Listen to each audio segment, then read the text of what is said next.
I thought about this a long time, and I came to some kind of idea based on the question, what makes a human being really human? So what's the difference between an animal and a human being? Is a human being just an animal or an intelligent animal, or is there something specific for human beings which you cannot find in any other being, not in a plant, not in a tree? It's specifically human.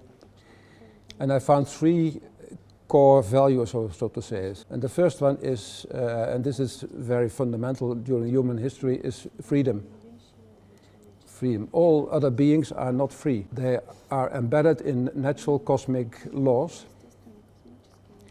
And also we are part of that world, so we are not anymore part of that world, but we have a little difference.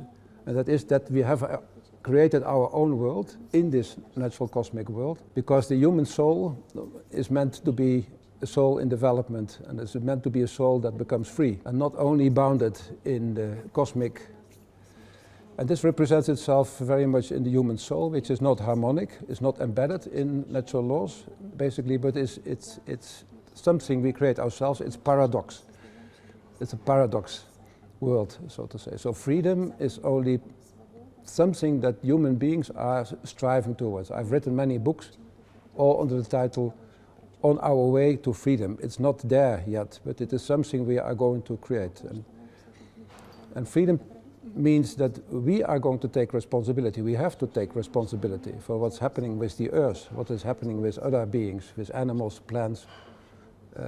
We have to start to really deal with this responsibility. And don't think, oh, we're just part of this world and everything will solve itself. No, we have created also a mess by this freedom, so to say. And we have to take up the consequences and start to deal with this moral question. Do I take responsibility for the effects of what we are doing? It's relevant for you as a consumer, as a person, but also for companies today. And this slowly is growing the consciousness, hey, we are responsible. And for instance, the philosopher Levinas said in a wonderful way, when you arrive in my situation, my responsibility starts.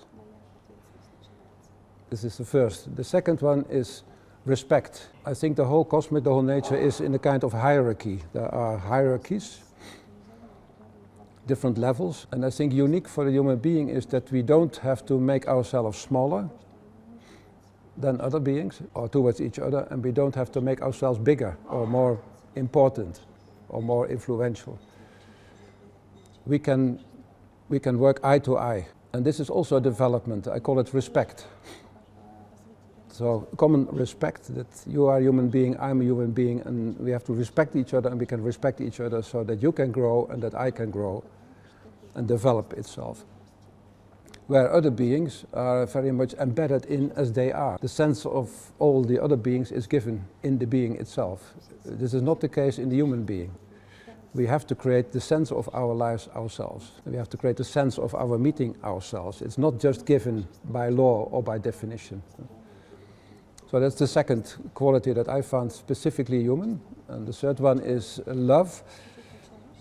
Love means that I really develop an interest in the other one, that I really can connect myself to the other one out of my individual being, and not because I'm driven by the laws of nature or cosmos. And these three qualities are, let's say, is our human capital.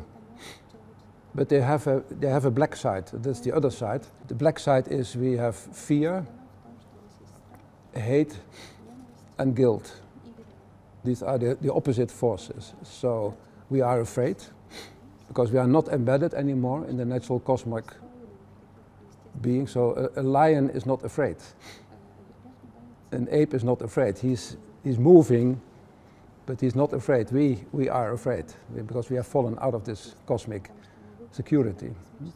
We can develop hate. We can hate each other. We can kill each other for no reason. We can do each other harm, and we can feel very guilty that what I am doing is not okay. It's not really that what I should be doing. It's not really connecting to a moral standard. So we are in between these forces of freedom, respect, and love on the one hand as a potentiality to become a real human soul, but on the other hand we have fallen out of the natural cosmic That's the basis of a philosophy. We have this fear, this underlying fear. We have this very subtle hate sometimes towards the other. So, no, you are my boss, I don't like you, why don't you move away? And we feel sometimes guilty that we do things that are not really to a moral standard, they're not really. And this is the balance in which we live in our organized life, and this is where we can start to develop ourselves, helping each other to deal with these forces. I think that's for me the key of our philosophy.